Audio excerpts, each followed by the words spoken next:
Good morning, good morning. It's time for another deep dive into a wonderful read on the world of medium.com. Alright guys, so today's piece is The Best Way to Quit Your Job to Pursue Your Dream by Kellum James. Oh God, let's do this! The subtitle says, punch your boss in the face and tell him you're his daddy now. It's gonna be fun. My parents taught me that I shouldn't burn bridges, as I never know when I may need help from someone. Whether that be through a reference or even a job to pay off some crippling debt that has arisen out of nowhere. Always keep the door open and end every relationship amicably. Do it. Kind of fun. Slam it. All right.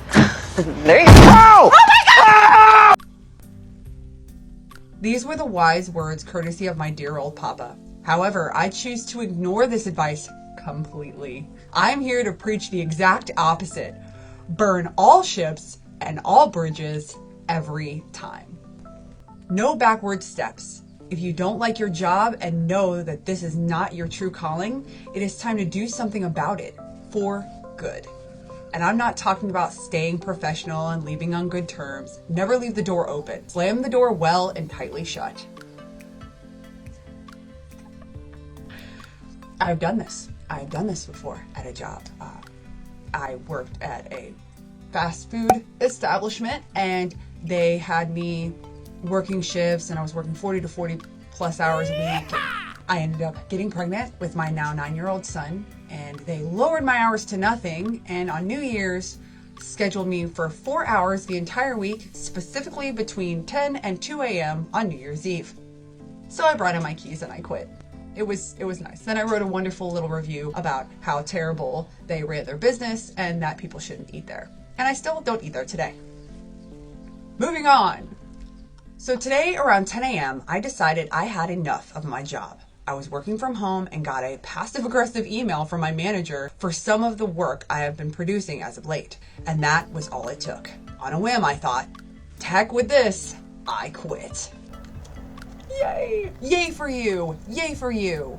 But quitting over Zoom or email is half donkey. I wanted to go the whole hog. So I got on a train and did a 2-hour commute. Wait. You got on a train, you paid to go 2 hours from your home to quit your job. Now that, my dear, is dedication. Ha ha! When I arrived at the office, my manager looked surprised to see me. We were social distancing in the office and it was my day to work from home. Before he could open his mouth and ask any questions, I sucker punched him in the chin. Left, right, good night. Ding, ding, ding. As he lay there unconscious, I ripped off my shirt like the Incredible Hulk and shouted, "Who's your daddy?" I don't know why I said this, to be honest. It didn't make sense because I'm not his daddy at all. In fact, he is about 40 years my senior. The adrenaline was high and I was no longer concerned about making sense. I had just knocked out a 70-year-old man for no reason and I felt tremendous about it.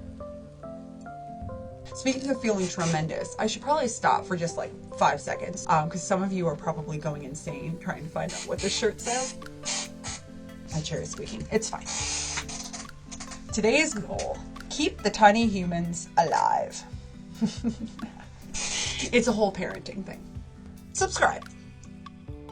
I made sure everyone in the office saw what happened. There was going to be no consultation and no doubt. There was no murder mystery, whodunit saga. This was as clear-cut as a dismissal as you can get in the corporate world. I wanted there to be clear witnesses and clear blood. Well, you got that, my dear. You got that. Could you imagine walking into work and just being like, "Hi," boom? Some of us would really enjoy doing that. Some of us would be very happy doing that. If I still had employment at a physical location, I would want to do that. Moving on.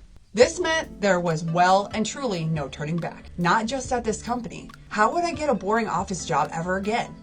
I have made myself completely unemployable, and I couldn't be happier. Way to go, you. Way to go, you. That's epic. I didn't even have FU money.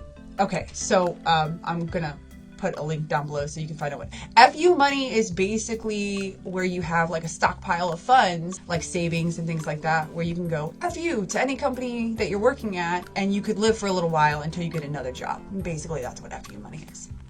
Moving on. In fact, I barely have a penny to my name, but this was a great move. As of now, I have a big mortgage to pay with zero income. This will force me to work ever so hard. And now my dream of becoming an Olympic gymnast can finally come true. I have never tried gymnastics before at 29 and well past my flexible peak. And with a body resembling a kicked over trifle, I may have my work cut out. I'd say you do. I'd say, you know, if that's your dream though, go for it. You know, shoot for the stars. Even if you haven't tried it before, you can only go with practice. So let me know how that goes. I want to know. And I want to see your first video of you doing your gymnastics. That would be epic. But with $10,000 expenses due at the end of the month, I need no further motivation. It is now or never. I can't wait to prove everyone wrong, especially my manager. The manager who gave me a chance when no one else would. Despite no relevant experience and a criminal record, he turned a blind eye and employed me for 2 years. I can't say that word on YouTube. Moving on. How dare he trap me in a job that isn't my dream for this amount of time? My only regret is not punching him sooner. That and not punching him harder. When the inevitable court case and prison time concludes, you will find me at a local gymnasium near you, perfecting my split leap, balance beam, and whatever other gymnastics bollocks exist. Moral of the story, never give up on your dreams. Okay. So I really like this. I'm assuming that this is for humor. I don't think you actually punched your manager in the face. But if you did, you know, kudos. There's a lot of people who think and dream about doing that. So if you did, way to go. I feel like I'm one of those people that's super timid about those situations. So I would not go and punch my manager in the face. But if you would, or if you have, leave a comment down below. Let us know. Alright guys, so that was a piece of work by Callum James. If you have not read his work or have not followed him, his link to all of his stories is down below. Go ahead and get in contact with him. He has some great work out there. Again, don't forget, if you have written a piece on Medium that you'd like me to read here on my channel, send me an email to the email down below as well, and let me know. I'd love to read your work and do some reactions. I think that would be kind of fun. Alright guys, thank you for allowing me to go over another wonderful Medium article. Don't forget to like, subscribe, come back and see me guys. Bye.